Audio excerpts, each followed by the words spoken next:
What's up guys, this is Jeff from Sorta Healthy, and today I am bringing a totally different topic to the table. We're going to be talking about whether or not you have to be fit to be a personal trainer, and if you have to be fit to be a personal trainer, how fit do you have to be? And if you're new to my channel, welcome. Again, my name is Jeff, and yes, I am a personal trainer. Well, actually, I'm an exercise physiologist, but whatever, it's pretty much the same thing. I own a personal training studio located in Southington, Connecticut called Commence Fitness, and I've been working as a personal trainer for over 9 years now, and I've been working in the fitness industry in general even longer than that. My YouTube channel is primarily designed to educate personal trainers and to just make you guys better at what you do. So if you are looking to improve your personal trainer game, then I think it would certainly benefit you to like this video and subscribe to the channel if you haven't done so already. Of course, it does benefit me and my channel as well, and it allows me to keep making free content for you guys too. Thank you very much for the support, everyone. It really does help. On to the rest of the video. So do you have to be fit to be a personal trainer?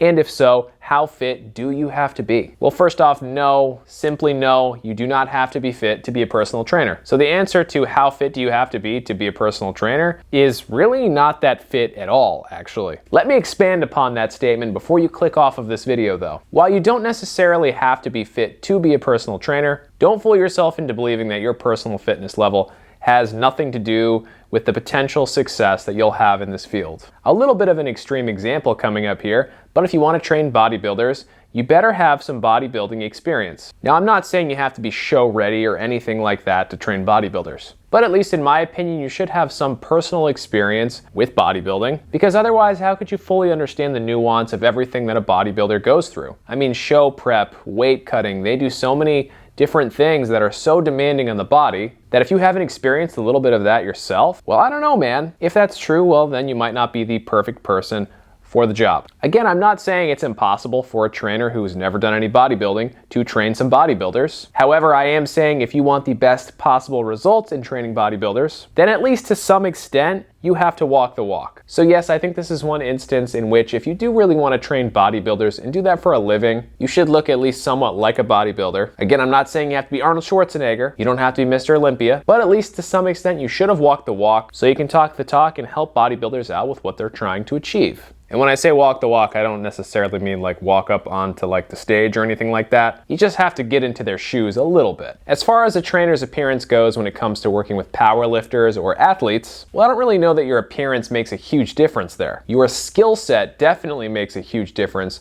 working with those two groups. You need a very specific skill set to work with powerlifters. You have to be an expert on the bench press, the deadlift, the squat, and a whole bunch of other things as well. And as far as working with athletes goes, the sport in which you're preparing that athlete for, well, you better have a pretty good understanding of that sport and the demands that it puts upon the body. So again, back to appearances for these two groups. To some extent, if you do want to train powerlifters, you yourself will have to be physically strong, but you don't really need to look any specific way. And if you're going to be working with athletes, I think it certainly benefits you to look fit. It would likely benefit you just for getting the job in the first place, but I wouldn't say it's something that's hugely important for either of these two positions. No, the extra training and skills that are required to be an expert in powerlifting or working with athletes, those things are really important, not your appearance. Now, most of you trainers watching this video right now, you're just going to be working with members of the general population. And that is because there are far more personal training clients that are just average, everyday people compared to bodybuilders, powerlifters, athletes, or anybody else. And if you are working with the general population,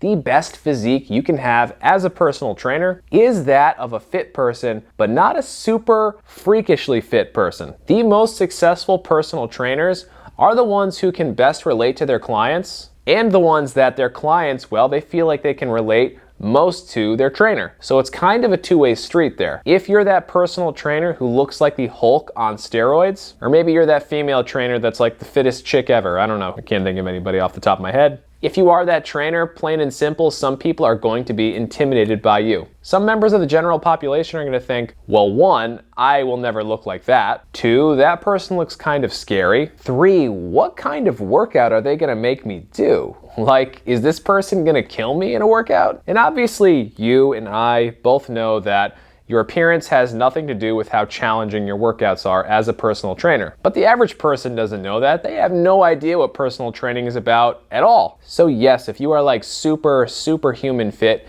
it could actually hurt you a little bit working with the general population. But honestly, if you are that superhuman freak of nature, kudos to you. You have achieved something magnificent, and 100%, of course, you can still find tons of success in any avenue of the fitness industry. Most clients will still be very willing to work with you if the information that you put out there is good. But again, you do have to be aware that some of the general population may be a little bit turned off by your look. Now let's say I'm overweight. I'm not obese, but let's just say I'm a little bit overweight and I'm a personal trainer. Can I expect some decent level of success? Well, honestly, yes. If you know your stuff and you're articulate, yeah, you can do pretty well. Like I said before, a big part of being a successful personal trainer is the ability to relate to your clients and have your clients relate to you. So if I'm a little bit overweight, well, that kind of makes me just like most of my clients. And I have seen several overweight trainers be very successful in the field. However, just like the freakishly fit trainer, there will be some clients who do not necessarily want to work with this overweight trainer too.